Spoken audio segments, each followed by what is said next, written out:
നമ്മളിപ്പോൾ നമ്മുടെ ശ്രുതി ചേച്ചീൻ്റെ അടുത്താണുള്ളത്. നമ്മുടെ ബോച്ച പറഞ്ഞതുപോലെ തന്നെ വീട് പണിക്കുള്ള 10 ലക്ഷം രൂപ അല്ലേ?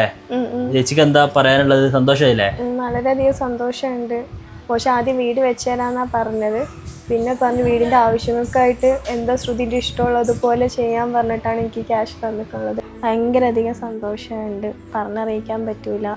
കോച്ച് എത്ര വലിയ കാര്യമാണ് ഇപ്പോൾ ചെയ്തു തന്നിരിക്കുന്നത്. വീടിന് ഇനിയിപ്പോൾ എനിക്ക് മുന്നോട്ട് വീടിൻ്റെ ആവശ്യങ്ങൾക്ക് ഇത് ക്യാഷ് അതിന് തന്നെ എടുക്കാനും പറ്റുള്ളൂ. വളരെയധികം സന്തോഷമുണ്ട് കോച്ചിനോട്. ബ്രദറിനെ പോലെ തന്നെ ക്യാമ്പിലിരിക്കുന്ന സമയത്താണെങ്കിൽ പോലും ഭയങ്കര കെയറിങ് ആയിരുന്നു. വന്ന് എൻ്റെ അടുത്ത് സംസാരിക്കുകയൊക്കെ ചെയ്തു. അന്ന് തൊട്ടേ ഫോളോ അപ്പ് ചെയ്യുന്നുണ്ട് ഏട്ടനെ വിളിച്ചിട്ട്.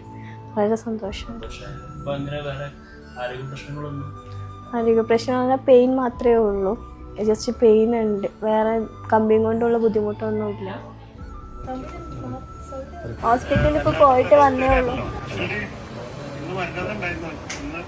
പെട്ടെന്നൊരു അത്യാവശ്യം വന്നിട്ട് ഇവിടെ നിൽക്കാം. തൃശ്ശൂരാ അല്ലെങ്കിൽ നമ്മൾ പറഞ്ഞ പോലെ തന്നെ വന്ന് വീട് പണിയിച്ച് ഒക്കെ റെഡിയാക്കി താക്കോല് തരണമെന്ന് വിചാരിച്ച് അയാൾ വാക്ക് ഏട്ടന്റെ സ്ഥാനത്ത് നിന്ന് ചെയ്യുമെന്നൊക്കെ പറഞ്ഞു.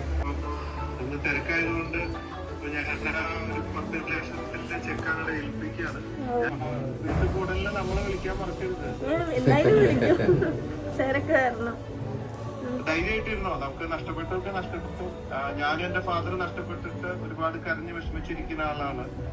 അപ്പൊ ഇതൊന്നും നമ്മുടെ കയ്യിലല്ല, പ്രകൃതിയുടെ ഭാഗമല്ലേ. ഓരോരുത്തർ പോയിക്കൊണ്ടിരിക്കും, യാത്ര പറഞ്ഞുകൊണ്ടിരിക്കും. നമ്മള് അറിവിലൂടെ ധൈര്യത്തില് പ്രകൃതിയുടെ ഭാഗമായി നിന്നുകൊണ്ട് മുന്നോട്ട് പോവുക, ശക്തമായിട്ട് മുമ്പോട്ട് പോവുക. ഇനി ഒരുപാട് കാര്യങ്ങൾ ചെയ്യാനുള്ളത് മുമ്പോട്ട് എടുക്കുക. ജോലിയോ കാര്യങ്ങളൊക്കെ വേണമെങ്കിൽ നമുക്ക് വേണ്ട കാര്യങ്ങൾ നോക്കാം. ജോലിയും വീടും ഒക്കെ ആയിട്ട് ഉള്ളത് കൊണ്ട് പറ്റാവുന്ന രീതിയിൽ നമുക്ക് സപ്പോർട്ട് ചെയ്യാം.